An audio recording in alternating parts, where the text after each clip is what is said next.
조갑대 TV 시청자 여러분 안녕하십니까. 2022년 9월 9일 밤 11시 30분입니다. 한국 정치는 정말 자주 바뀝니다. 풍향이 태풍보다 더 자주 바뀝니다.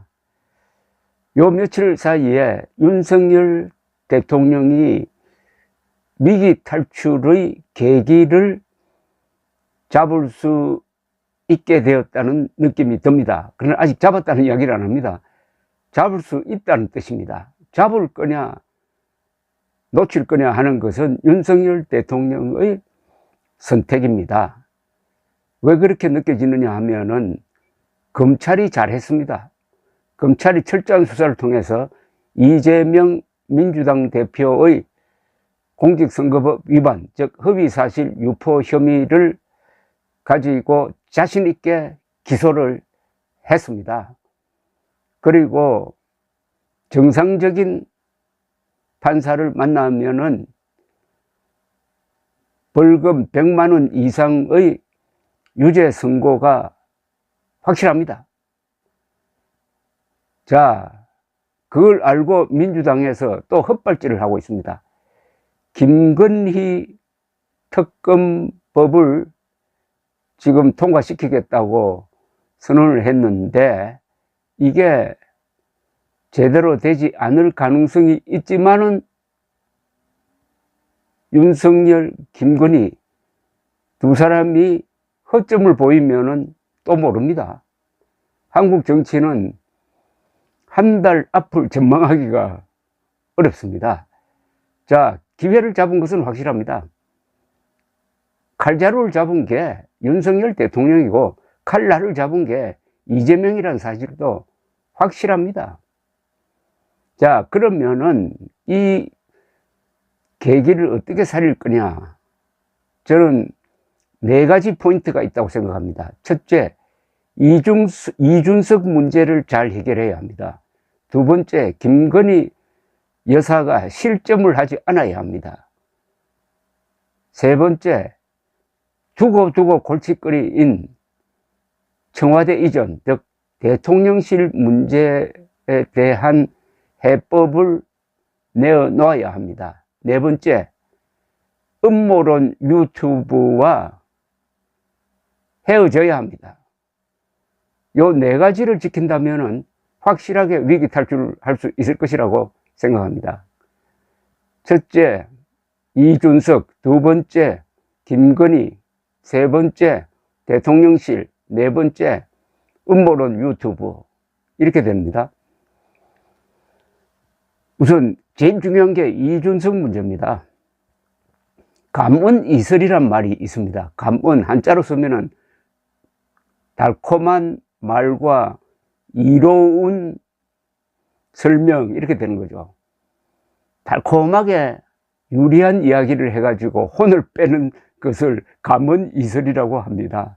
감언, 달콤한 말, 아주 흥미로운 언어 선택입니다. 이 고사성어는 인간의 지혜가 녹아있는 아주 엑기스입니다. 지혜의 엑기스입니다. 감언이설은 바로 역적이 하는 이야기입니다. 여러분, 사극이나 이런 걸 보면은 충신과 역적을 대번에 구별할 수 있습니다. 충신은 왕이 싫은 소리를 합니다. 역적이 왕이 싫은 소리를 하는 걸 보신 적 있습니까?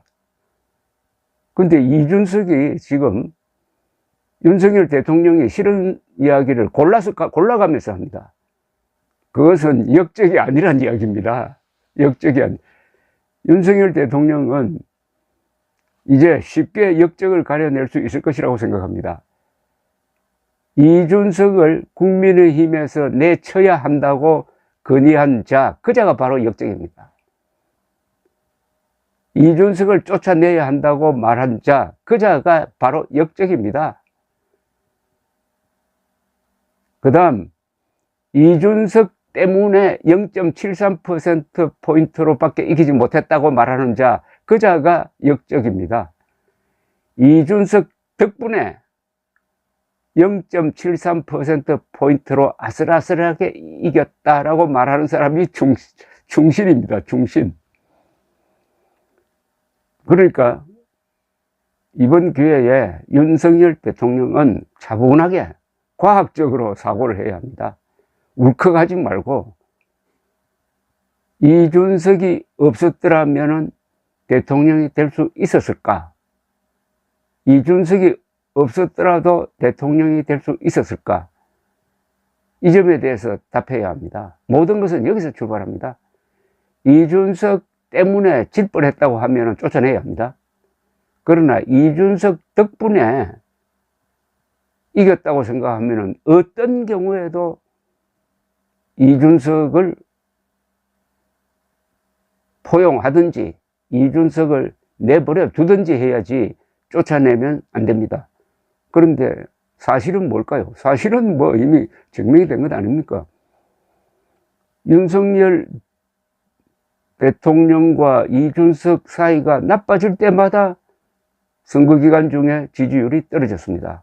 그런데 이준석과 윤석열이 손을 잡을 때마다 지지율이 높아졌습니다. 그럼 여기서 답이 나온 것 아닙니까? 이준석은 남다른 전략이 있었습니다. 세대 포위론과 서진전책, 즉 호남으로 진출, 이게 결정적이었습니다. 2030 세대에서 언제 보수 후보가 50%의 득표를 합니까? 이준석 없었더라도 그게 가능했다고 하는 자, 그 자가 바로 역적입니다. 그리고 호남에서도 과거보다 많은 표를 얻었습니다. 광주에서 국민의힘 선거운동을 지휘했던 사람이 저에게 이야기했습니다. 안철수, 윤석열 단일화는 오히려 역효과가 났다, 호남에서는. 그러나 이준석이 발이 부르트게 호남에 와서 선거운동한 것이 효과가 있었다라고 이야기를 했습니다. 또 하나, 이준석이 윤석열 대통령 당선에 공을 세운 점이 있습니다. 이 점은 아마 이준석도 언급 안 하고 아무도 언급 안 합니다. 뭐냐? 사전투표 반대론을 누그러뜨린 겁니다. 즉 부정선거 음모론을 외치면서 사전투표 하지 말자 하는 세력을 그나마 그 정도라도 약화시킨데 제1등 공신은 누굽니까? 이준석 대표 아닙니까? 이준석 대표는 2020년 4.15 부정선거론이 일어날 때부터 가장 먼저 치열하게 그 거짓말쟁이들하고 싸웠고, 그것 때문에 요사이 그들로부터 욕먹고 있는 것 아닙니까? 이준석 덕분에 10%포인트 정도 더 받았다고 생각하지 않습니까? 이준석이 지난 선거에서 도움이 되었다면은, 이준석이 요사이 하는 이야기는 그것은 쓴소리로 받아들여야죠. 쓴소리는 약이란 뜻입니다. 감언이설, 달콤한 말은 거짓말입니다. 그러나 선약은 도움이 됩니다.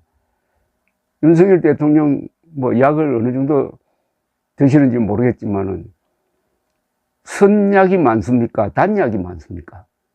제가 먹어본 약은 다 씁니다. 이상하게 이 한약도 그렇고 양약도 그렇고 효과 있는 약은 다 써요. 왜 그럴까요? 그게 이 세상의 원리 아니겠습니까? 몸에 도움이 되는 것은 쓰다, 날카롭다, 기분 나쁘다. 이준석 대표가 말하는 기분 나쁜 이야기, 그게 약이 된다고 생각해야 되는 것 아닙니까? 적어도 대통령은 그렇게 해야 되는 것 아닙니까? 최재형 의원의 말대로 대통령은 너무 큰 자리라서 모든 것을 담을 수 있다고 했습니다. 청탁을 다 담을 수 있는 게 대통령이란 자리입니다. 윤석열 대통령 결정적 반전의 기회를 잡았습니다. 맨 처음 해결해야 될 것이 이준석 문제입니다. 이준석 문제의 핵심은 지난 대선 때 이준석이 도움이 됐느냐, 해가 됐느냐를 스스로 판단하고 스스로 결단하는 것입니다. 이준석을 몰아내야 한다고 건의한 자, 그 자가 역적입니다. 감사합니다.